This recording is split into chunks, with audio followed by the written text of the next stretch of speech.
19 मार्च 2026 वार गुरुवार या दिवशी आलेला आहे गुढीपाडवा। चैत्र महिना सुरू होतो।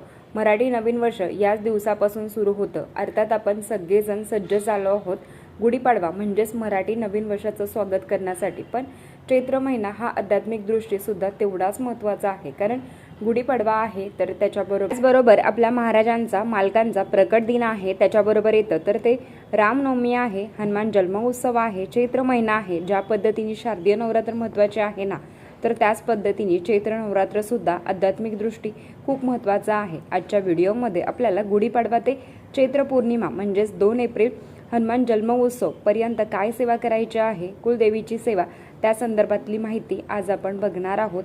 तर चला व्हिडिओला सुरुवात करूया। सगळ्यात आधी आपल्याला काय करायचं आहे तर चैत्र पौर्णिमा बघा, प्रत्येक समाजामध्ये प्रत्येक गावामध्ये वेगवेगळी पद्धत असते।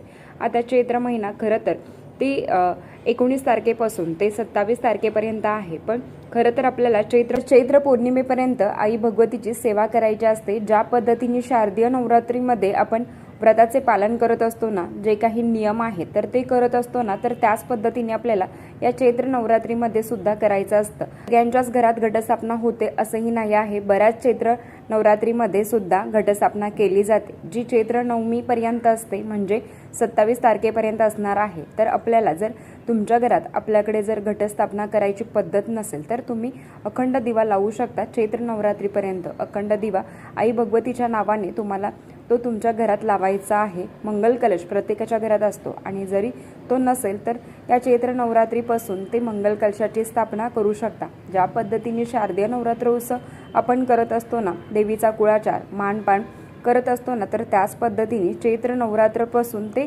आपण खरं तर हा जो कुळाचार आहे ना, तर हा चैत्र पौर्णिमेला केला जातो।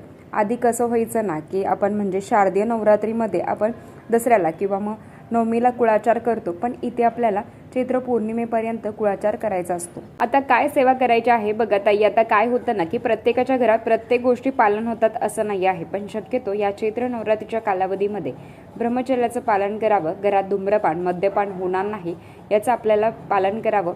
आता ताई आमच्याकडे पाळत नाही आहेत, मग त्यांना खाऊन द्या, पण तुम्ही सेवा करा। संसारिक अडचणी तुमच्या ज्या काही अडचणी आहेत ना ताई, लग्न जमत नाही आहे, मुलाबाळांची अडचण आहे किंवा मग पैशाची तंगी आहे, पण आपल्या घरात व्यवस्थित कुळाचार झाला नाही, तर कुळदेवीचा व्यवस्थित कुळाचार झाला नाही, तर या अडचणी निर्माण होतात। भले तुमच्याकडे चैत्र महिन्याचा कुळाचार केला जात असेल किंवा नसेल, तुम्ही सेवा आवर्जून करू शकता। आता आमच्याकडे पण घटस्थापना केली जात नाही, पण ज्या काही गोष्टी आहेत, दुर्गा सप्तशती पाठ आहे, केंद्रात जाऊन सामूहिक पाठ करणं वेगळं आहे। ज्यांची इच्छा आहे ना, की ज्या पद्धतीने शारदीय नवरात्र उत्सवमध्ये माझे 14 पाठ झाले, त्याच पद्धतीने या चैत्र नवरात्रीच्या उत्सवामध्ये पण माझे 14 पाठ व्हावे। सामूहिक पाठ तुमचे संकल्पयुक्त तुम्ही ॲड करू शकत नाही। केंद्रात सामूहिक पारायण चालू आहे, आणि नवरात्रीपर्यंत म्हणजेच या गुढीपाडव्यानंतर सुद्धा चैत्र पौर्णिमेपर्यंत सामूहिक पाठ चालू असतात। तुमची इच्छा असेल तर तुम्ही तिथेही जाऊन करू शकता, किंवा मग तुमच्या घरात करू शकता। नाही तर मग या 15 दिवसाच्या कालावधीमध्ये 1 पाठ करा, 3 पाठ करा, 5 पाठ करा, 9 पाठ करा, 14 पाठ करा, 11 पाठ करा, तुमची इच्छा।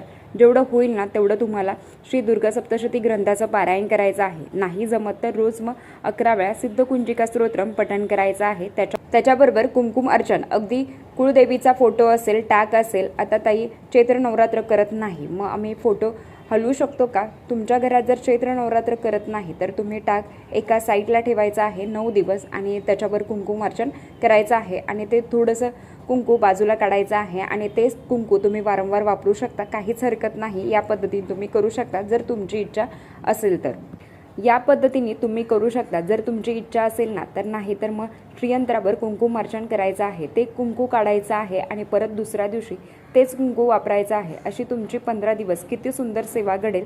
आर्थिक अडचणी कमी होण्यासाठी श्रीयंत्रावर कुंकुम अर्चन करणं आणि खूप प्रभावी सुंदर अनुभव देणारी सेवा आहे। आणि बऱ्याच घरात दर पौर्णिमेला कुंकुम अर्चन केलं जातं, बऱ्याच घरामध्ये जर शुक्रवारीही कुंकुम अर्चन केलं जातं। संसारिक अडचणी, संसारिक जबाबदाऱ्या सांभाळून आपण आपल्या ज्या काही सेवा आहेत ना, तर त्या करण्याचा नक्की प्रयत्न करत असतो। आता एक महत्त्वाचं की आपल्याला काय करायचं आहे, तर या 15 दिवसाच्या कालावधीमध्ये आई भगवतीची सेवा करायची आहे।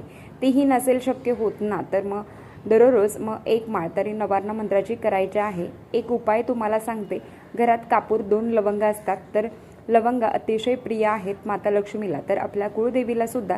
तर त्या लवंगाचं अर्चन वगैरे मी तुम्हाला नक्की नंतर सांगते. तर आज या 15 दिवसामध्ये फक्त मी सांगते म्हणून करा. कापूर आहे ना, त्याच्या वड्या घ्यायच्या आहे, त्याच्याबरोबर 2 लवंग ठेवाव्या आणि त्या जाळायच्या आहेत. आणि काय करायचं आहे, नवान्न मंत्र किंवा तुमच्या कुळदेवीचा कुठला जो मंत्र तुम्हाला माहिती आहे तो मंत्र तुम्हाला पठण करायचा आहे. आता ज्यांना मंत्र माहिती नाही आहे तर त्यांनी ओम ऐं ह्रीं क्लीं चामुंडाय बिचे, ओम ऐं ह्रीं क्लीं चामुंडाय बिचे.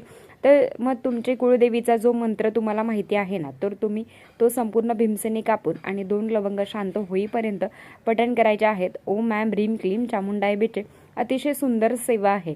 तुम्ही सकाळी करा, संध्याकाळी करा किंवा दुपारी करा, जसं तुम्हाला शक्य होईल ना. तर देवपूजा झाली तर मग त्याला काही 2-3 मिनिटच काम आहे, तर ते तुम्ही मग फक्त तुमच्या कुळदेवीच्या नावाचा मंत्र तुम्हाला जप करायचा आहे. आणि ते शांत झालं तर मग जे काही लवंग उरतील ना, तर ते तुम्हाला बाजूला तुम्हाला काढून ठेवायचे आहेत. या पद्धतीने तुम्हाला सेवा करायची आहे. ही सेवा करून बघा, खूप सुंदर अनुभव तुम्हाला बघायला मिळेल. आई भगवतीची सेवा, आपल्या कुळदेवीची सेवा करणं खूप महत्त्वाचं आहे. परमेश्वरच्या कृपेने आधी असं होतं ना की सगळं व्यवस्थित आहे, नोकरी चांगली आहे, मुलगा चांगला आहे, मुलगी चांगली आहे, तरीही लग्न समस्या आहेत. जेव्हा आपण केंद्रात एखादा प्रश्न उत्तर मांडतो तेव्हा आधी आपले देव तपासले जातात.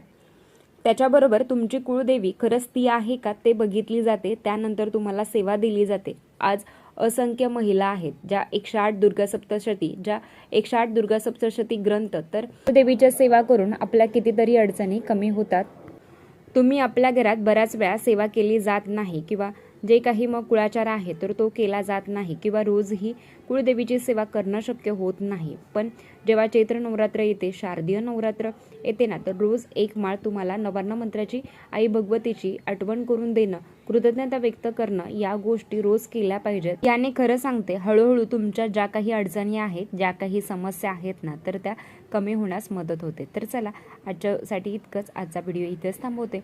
आवडला असेल तर लाईक, शेअर, सबस्क्राईब. बरं, भेटूया अशाच व्हिडिओसोबत. तोपर्यंत धन्यवाद. श्री स्वामी समर्थ.